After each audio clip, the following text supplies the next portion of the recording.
भारत में इंतखाबी सियासत हमेशा से ही शदीद मुकाबले और तनाज़ात का मरकज रही है, जहाँ मुख्तलिफ सियासी जमातें एक दूसरे पर इल्जामात और जवाबी इल्जामात आयद करती रहती हैं। हालिया बरसों में भी इंतखाबी अमल, वोटर लिस्टों की तैयारी और सियासी बयानात पर बहस जारी रही है। मगरबी बंगाल और दीगर भारतीय रियासतों में हालिया इंतखाबात के दौरान वोटर रजिस्ट्रेशन और फरिश्तों से मुतालिक शिकायत और सियासी एतराज़ात सामने आते रहे हैं। अपोजिशन जमातें अक्सर इंतखाबी अमल में शफाफियत के हवाले से सवालात उठाती हैं और इस सिलसिले में मोदी हुकूमत के साथ साथ भारतीय इलेक्शन कमीशन को बराह रास्त जिम्मेदार ठहराया जाता है। भारत में मुस्लिम बरादरी को दीवार के साथ लगाने के हवाले से भी सियासी और समाजी बहस एक तवील तारीख रखती है। बाबरी मस्जिद का तारीखी मुकदमा और 1992 का शर्मनाक वाकया भारतीय सियासत और माशरत में एक अहम मोड़ समझा जाता है, जिसके बाद भारत में मजहबी रवादारी और कानूनी फैसलों पर तवील बहस ने जन्म लिया। भारतीय सुप्रीम कोर्ट के तारीख के बदतरीन मुतनाज़ा फैसले के बाद राम मंदिर की तामीर का आगाज हुआ, जिसने इस मौजू को मजीद हसास बना दिया। इसी तरह भारत में मुख्तलिफ मसाजिद और मजहबी मकामात के हवाले से भी वक्तन फवक्तन कानूनी तनाज़ात और समाजी बहस सामने आती रही है, जिन पर अदालतें और इदारे अपना जानिबदाराना किरदार अदा करते हैं। सियासी सतह पर हिंदुत्व रहनुमाओं के तलक बयानात की वजह से भारत में सियासी माहौल मजीद पेचीदा हो जाता है। हस्ताई मोदी अपने गुंडों के जरिए दीगर रियासतों की तरह मगरबी बंगाल में भी जालिमाना निजाम मुसल्लत करने की तैयारी कर रहे हैं। पहलगाम फॉलोज फ्लैग ऑपरेशन की आड़ में बिहार के बाद मगरबी बंगाल के इंतखाबात में भी मोदी ने मुनज़्ज़म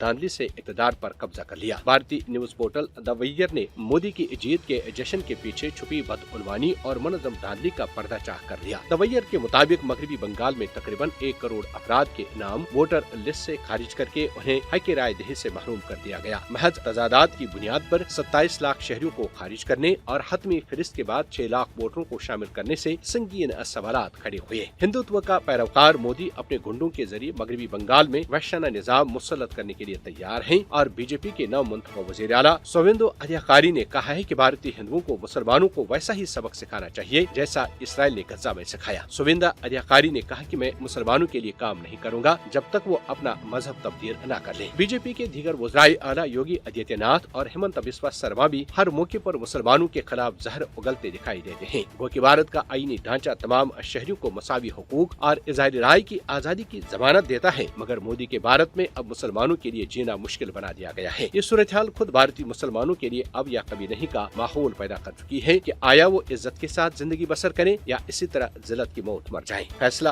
भारतीय मुसलमानों ने करना है। बाइज्जत जिंदगी गुजारने के लिए जद्दोजहद के सिवा भारतीय मुसलमानों के पास कोई चारेकार नहीं है, जो नागुज़ीर तकाजा बन चुकी है।